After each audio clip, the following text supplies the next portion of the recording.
La parole est à Madame Mélanie Pietz pour le groupe écologique.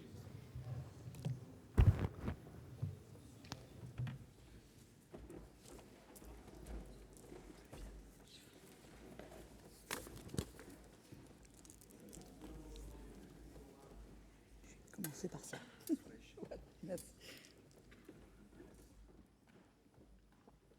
Monsieur le Président, Madame la Ministre, Monsieur le rapporteur, mes chers collègues, les habitants de notre beau pays ont eu de nombreux noms, celtes, gaulois, gallo-romains, mérovingiens, sujets, puis administrés.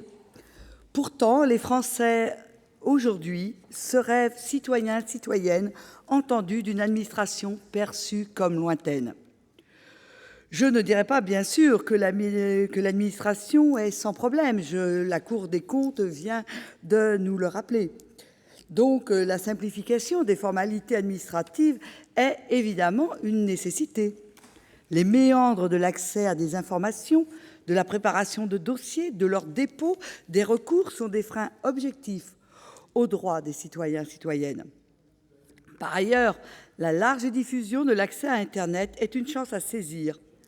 Mais Internet ne peut pas tout, car la vie sociétale, c'est d'abord des liens entre individus et non avec une machine. La décision de simplifier les relations avec l'administration et les citoyens ne peut donc qu'être encouragée et l'idée de la codifier est bienvenue. Reste que ce texte, s'il a pour but écrit de renforcer le dialogue entre l'administration et les citoyens, ne renforce pas le dialogue entre le gouvernement et les parlementaires, et c'est là son plus gros défaut.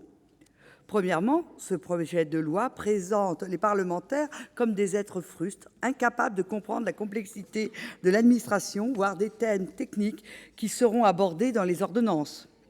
Bref, restons entre fonctionnaires pour arranger nos rapports avec les citoyens, sans laisser à leurs représentants le droit, c'est bien le cas de le dire, d'y mettre leur grain de sel. Le gouvernement pense-t-il que les parlementaires, les associations, les citoyens qui les épaulent ne sont pas capables d'effectuer des analyses techniques et que seuls les fonctionnaires du ministère le sont? Je pense bien que non, mais je pense que j'ai vraiment très mauvais esprit. Le second motif est que les ordonnances protégeraient d'un encombrement excessif le travail parlementaire. Effectivement, en matière d'encombrement excessif ou non, le gouvernement est un expert. Nous avons déjà eu tout notre soûl de projets de loi avec peu de temps pour préparer et réfléchir. Nous avons su y faire face, mais combien de nos réunions ont été inutiles puisque les textes n'avaient pas été discutés en amont. Et l'amendement surprise du gouvernement qui nous est arrivé ce matin en est l'exemple flagrant. Il s'agit d'un amendement qui modifie la loi, dans la loi même qui autorise le gouvernement à la codifier. Long de 2 pages, il fait droit au dicton qui ne dit mot consent. Mais cet amendement complexe, modifiant la loi et non la modifiant, mérite plus qu'une simple lecture en séance, le jour même de sa discussion en hémicycle. C'est pourquoi, rien que pour la forme évoquée ici, les écologistes ne pourront le voter. Pour le fond, je reprendrai la parole plus tard. Ainsi, vouloir nous faire croire que c'est pour notre bien que le gouvernement passe par-dessus nos votes ne laisse rien présager de bon concernant la ratification de ces ordonnances.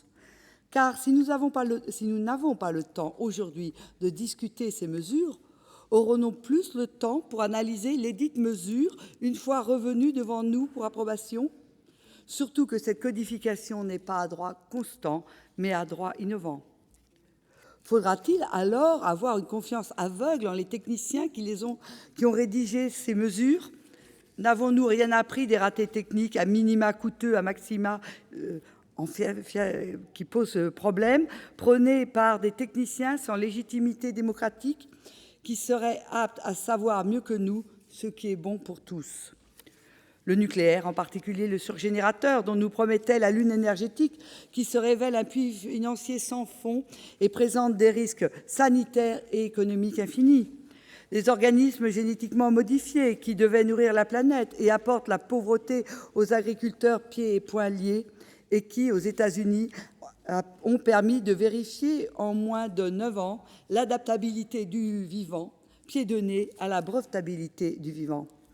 L'informatisation de la sécurité sociale par la carte Vitale, toujours pas au point, coûteuse et n'ayant pas atteint les buts recherchés d'éradication de la faute, de réduction des déficits et présentant une violation manifeste du secret professionnel.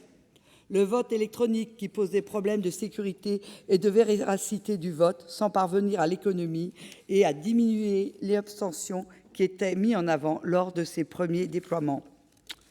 De même que nous, élus, n'avons pas su prendre la mesure des attentes citoyennes quant à notre transparence de patrimoine, permettez-moi, Madame la Ministre, de douter que votre administration, que notre administration sache mieux que nous organiser sa propre transparence. Mais encore une fois, je suis vraiment mauvaise langue. Merci, cher